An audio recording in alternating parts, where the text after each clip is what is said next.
কোনো ঝামেলা ছাড়া যদি হেলদি ব্রেকফাস্ট বা রাত্রে ডিনারে রুটির বদলে কেউ এটা বানিয়ে নিতে চাও, বানিয়ে নিতে পারো কিন্তু। কিচ্ছু ঝামেলা নেই। আর এত নরম হয় আর এত টেস্ট হয় যে কী বলবো! এর সাথে সেরকম কিছু লাগেই না। একটা সামান্য চাটনি হলেই পুরো খাওয়া যাবে। আর খেতে দারুণ লাগে। কিছুই না, শুধুমাত্র কয়েকটা জিনিস ভিজিয়ে নিতে হবে। দুপুরবেলায় যদি রাত্রে করতে চাও দুপুরে ভিজিয়ে রাখবে, আর যদি সকালে করতে চাও রাত্রে ভিজিয়ে নেবে। কিছুই না, একটুখানি গোবিন্দভোগ চাল, একটু ছোলার ডাল আর একটু সবুজ গোটা মুগ ডাল ভিজিয়ে নিয়েছি। ভালো করে ভিজে গেছে সব কিছু। তবে এই দুটো ডালের মধ্যে কোনো একটা ডাল যদি না দিতে চাও নাও দিতে পারো, তবে দুটো দিলে বেশি ভালো হয়। তারপর সব কিছুকে ভালো করে ধুয়ে একটা মিক্সি জারের মধ্যে নিয়ে নিলাম, একটু আদা কুচি আর একটা কাঁচা লঙ্কা দিলাম, যে যেমন ঝাল খায় সেরকম দিয়ে একটা পেস্ট বানিয়ে নিয়েছি। ঠিক এরকম একটা পেস্ট হবে, সেটা ঢেলে নিয়েছি। তার মধ্যে একটু জল দিয়ে আবার ভালো করে মিশিয়ে নিলাম। আবার একটুখানি নুন দিয়ে আর একটু জল দিয়ে আর একটু পাতলা করছি। খুব বেশি পাতলাও নয়, আবার খুব বেশি মোটাও নয়, ঠিক এরকম হবে ব্যাটারটা। এবার এটাকে সরিয়ে রেখে দেবো কিছুক্ষণের জন্য। এবার একটা চাটনি বানিয়ে নিচ্ছি। একটা কড়াইয়ের মধ্যে একটুখানি তেল দিয়ে একটু বাদাম, একটা কাঁচা লঙ্কা আর দুটো ছোটো টমেটো ভেজে নিয়েছি হালকা করে। এবার একটা মিক্সির মধ্যে এগুলোকে সব কিছুকে দিয়েছি ঠান্ডা হয়ে যাওয়ার পর।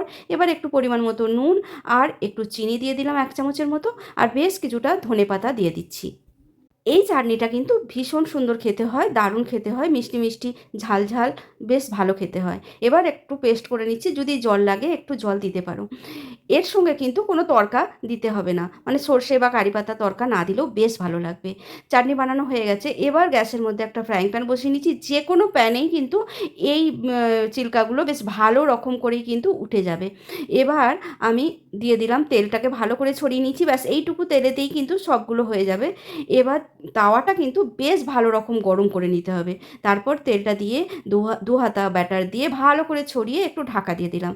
একটুখানি ঢাকা দেওয়ার পর কিন্তু ওপরটা ভালো মতো শুকিয়ে যাবে। এবার আমি আরেকটু সামান্য তেল ওপর থেকে ছড়িয়ে দিচ্ছি চারিদিকটা, আর মাঝখানটাতেও একটু ছড়িয়ে দিচ্ছি।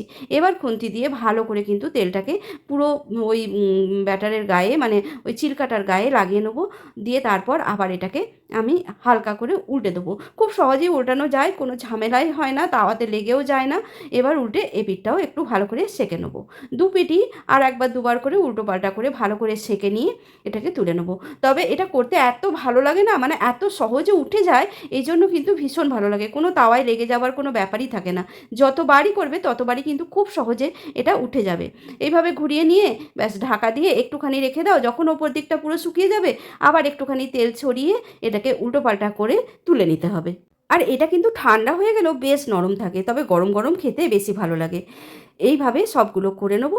রাত্রের ডিনারে বা সকালের ব্রেকফাস্টে কিন্তু চটজলদি এরকম হেলদি রেসিপি বানিয়ে নিতে পারো।